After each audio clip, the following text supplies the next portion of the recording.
Speedway, Florida Dodge Dealers 400. Dennis Setzer, one of the Dodges, is on pit lane.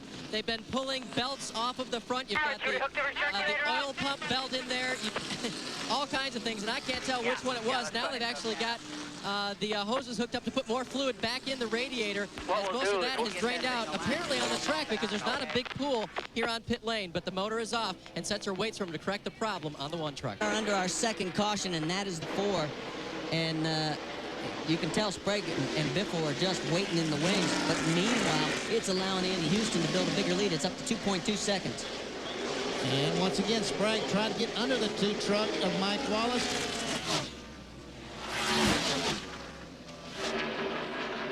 Now we've got second, third, fourth right together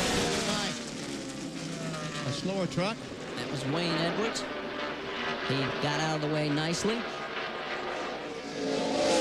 Check it at the line this time to see who the fastest is out there.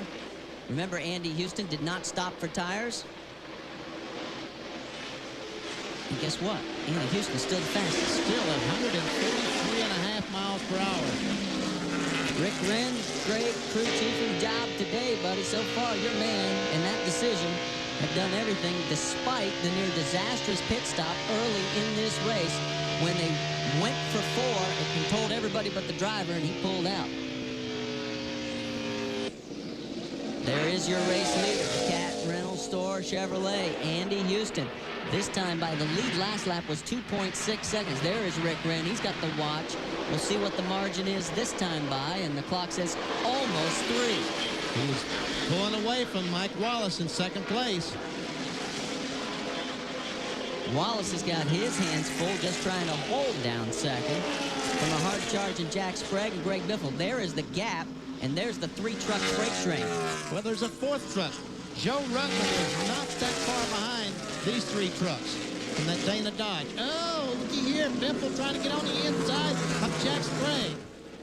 Can't get it done this lap. There is Rutland, and we go on board, and you can see the sun.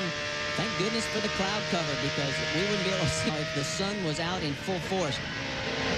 Down into turn 1, 5 laps to go. And look at Joe Rutland just close in on the tailgate.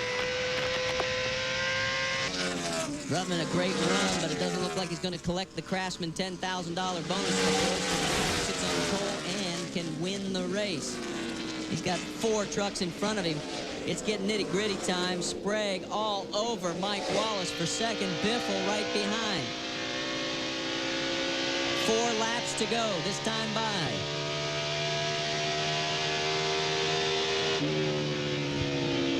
And the 60 truck is still running 144 mile per hour average, as these trucks, all 4, have slowed down as they try to battle each other. The lead is up to 4 seconds now. Andy Houston's going to have to give Mike Wallace a little thank you for holding up the freight train, because it has allowed him to literally just open up a huge lead by NASCAR Craftsman Truck Series standards. There you see the 4 of them all in line behind Mike Wallace.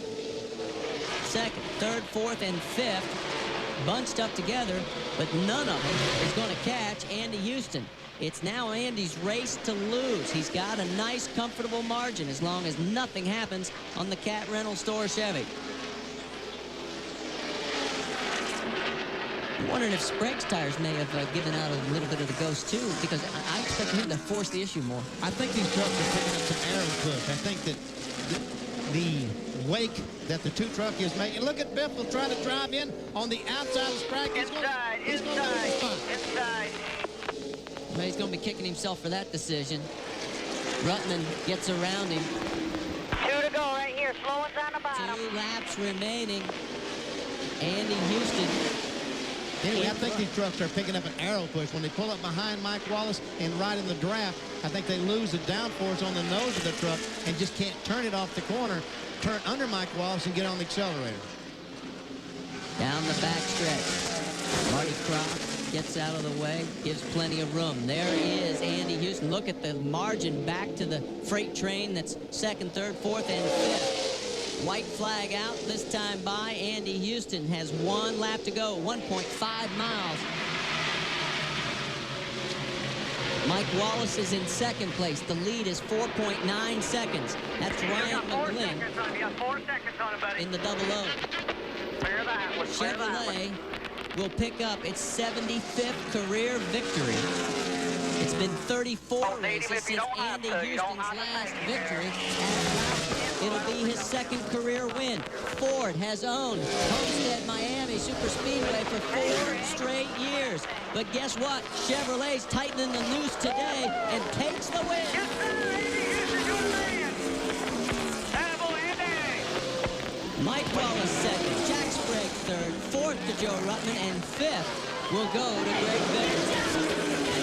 That crew has a lot to celebrate. A near disastrous pit stop, and Andy Houston comes back with a great call by Rick Wren to stay out on the last caution to win the Florida Dodge Dealers 400. Amy?